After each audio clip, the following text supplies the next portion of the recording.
There was 5,000 to feed men, likely 15 to 20,000 people to feed. And they looked at what they had and they said, this is not going to be enough. And so you're like, how in the world can my calling be discovered when a need is presented to me that I can't even meet? But what's cool about God is He's not limited just to a characteristic. He's not limited just by human means. He's still God. He's still God. He still does miracles. He still can lead you by the power of His Holy Spirit. He can still do miraculous things through your life. You know, He's still God. He can still do things that you think are impossible, right? He's still God.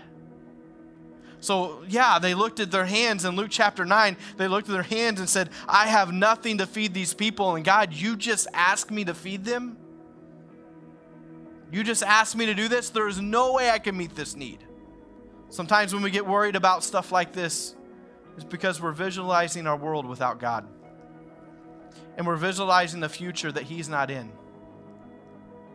And if we can just understand for a moment that just as much as God is with me right now, He will be with me 2 seconds, 5 seconds, 10 seconds, 5 minutes, 2 hours, 3 hours, 3 days, 3 years from now. It'll be the same God.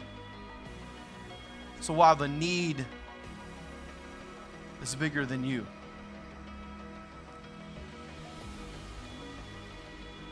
because of what Jesus said and what He's done, if He's saying you give them something to eat, then He's going to provide the means to be able to do it. So what do? We take the next step of faith.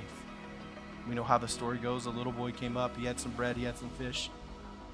That took some faith. Okay? We have bread. We have fish, but we still don't have enough. What do? We still don't have enough.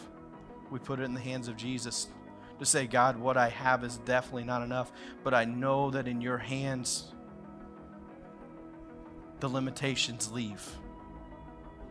So this is why our calling and our relationship with Jesus, it coincides and just that continue to go back to say, man, God, I don't have what I need for every day, but I know that you do. And so when what was limited was placed in the hands of God, what happened to it? It multiplied. When what was limited was placed in the hands of God, it became something that was unlimited, and it met the need in its entirety and beyond.